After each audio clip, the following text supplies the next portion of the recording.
Hi, Brow here.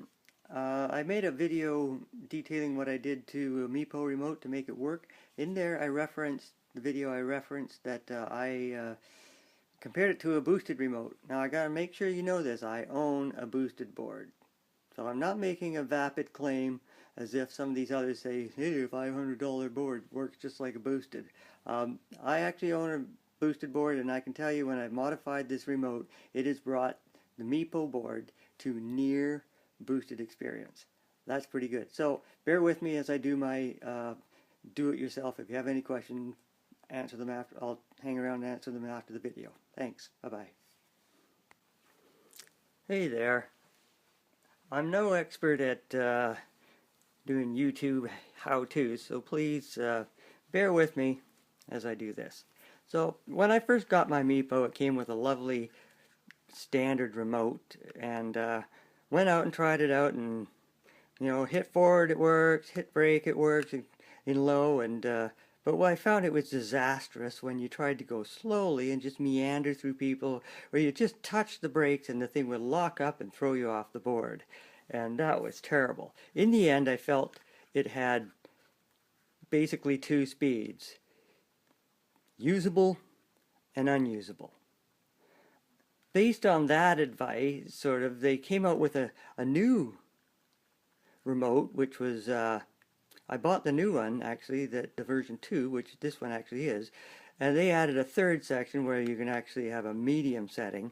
And as I can say that, having used both, I find no difference in the low setting on either one of them. To me, the version 2 remote is simply usable, kind of not usable, and completely not usable. Anyway, I tried doing what the conventional wisdom on the internet seems to be, and I glued on a knob. And all I can say is that made no difference whatsoever. So I began to looking for a bit of a solution and opened the unit up. And when I was inside there, I noticed that the amount of movement on the electronic device inside is insanely small. Now, being an electronic technician, I could see that small amount of movement from forward to rest to brake to rest is basically presenting the hardware, the software inside, with an on and off proposition. Well, this totally explains why when you're going slow, all of a sudden it slams on the brakes and throws you off. So I thought, well, if I could replace this device here with one with more degrees of rotation, I should be able to get finer control, provided that the software inside is good enough to handle that.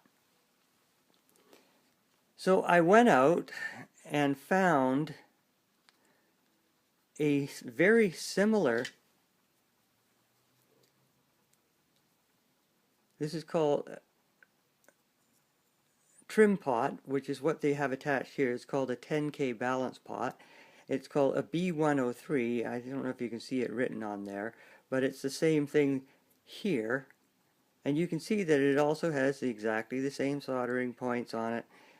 And so I thought if I could attach that there, maybe I could improve it. But I can't change the swing of this because it's built the way it is. I can't change that. So what I did is I took this new device that has 270 degrees of rotation,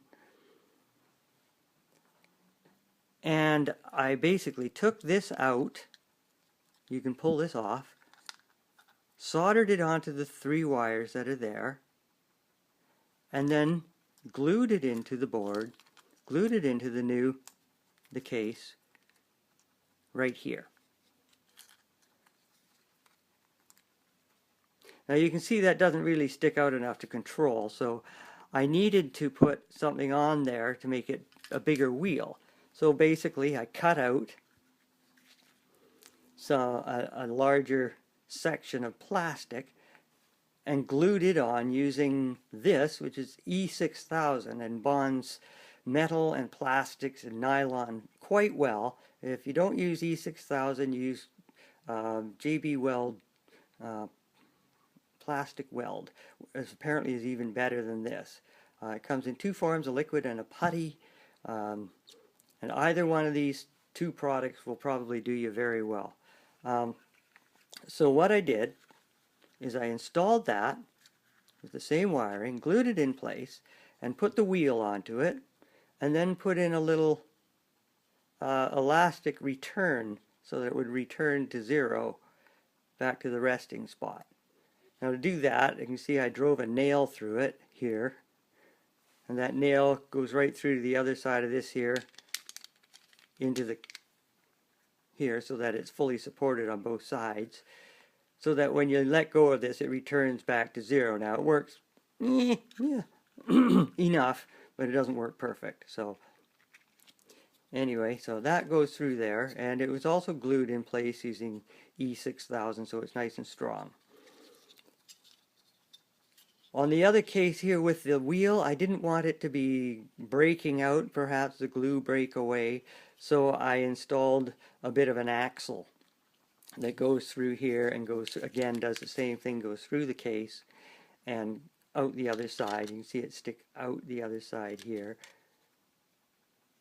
right there, and goes through the case and supports that wheel. So you can see we get a lot more degrees of rotation here. And finally, when I put this all back together again, of course I had to file out the plastic that was on the so that it fits, and I put some globs of E6000 on the wheel so that you can feel where the top of it is and where the center of it is. That's pretty much it. I found that in the little device here, in order to put an axle through there, a spindle through there, it's about the same size as your standard sewing pin, this here, and that's why I used that to go through it. Now, you might wonder how I got that through there and get that through the plastic case. It's pretty difficult. What I did is I took a spare one and cut the needles off with a pair of diagonal cutters, side cutters. And what that does is it creates a chisel edge on the front end of that. Now, if you've got a small, minute, tiny little micro drill or something like that, that you can put that in, I put that there, that goes into my drill, and then I just slowly eased it through the plastic. Drilled, once I had this in place in the housing, I drilled through that way, and then I came back the other way and drilled through the other way. I ended up leaving that on because I was messing around building it as I did it. I needed to take it apart and put it back together again a whole bunch of times. I left that on there so I could weasel it in and out, and that there. So that's the end result. The end result is that this has brought this remote to what I would call near boosted quality. This board, it has taken a board that I would say is nowhere near newbie friendly to being absolutely, completely and utterly predictable and a joy to ride. On low, you've got full control of your brakes and how much you're braking. You've got a gradual, slow control of your acceleration. And when you put it into high, it's just like accelerating in low on a standard remote, only that your brakes are better. So it's really taken the board. It's like I've got a whole new board for doing this. It is absolutely a fix. It is not a hack.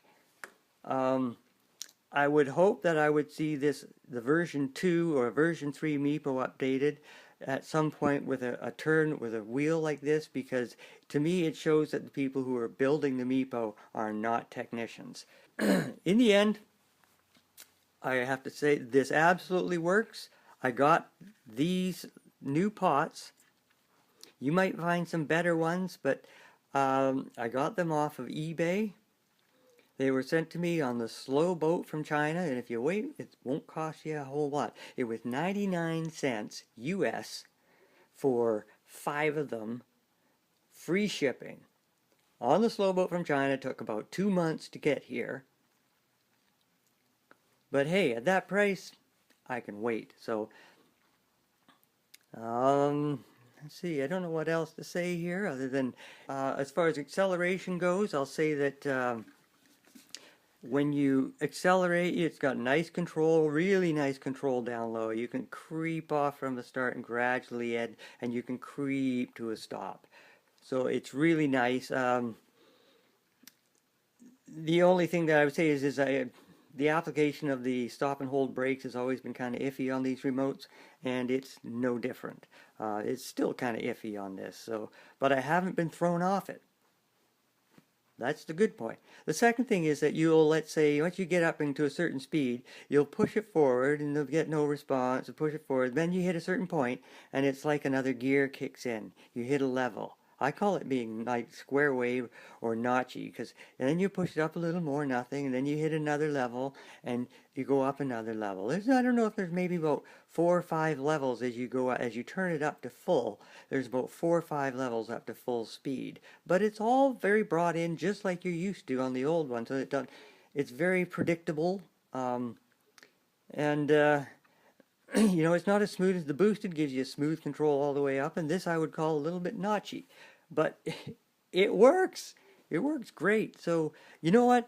Give it a shot. If you have any questions, put them into the comments. I'll do my best to answer them as I can.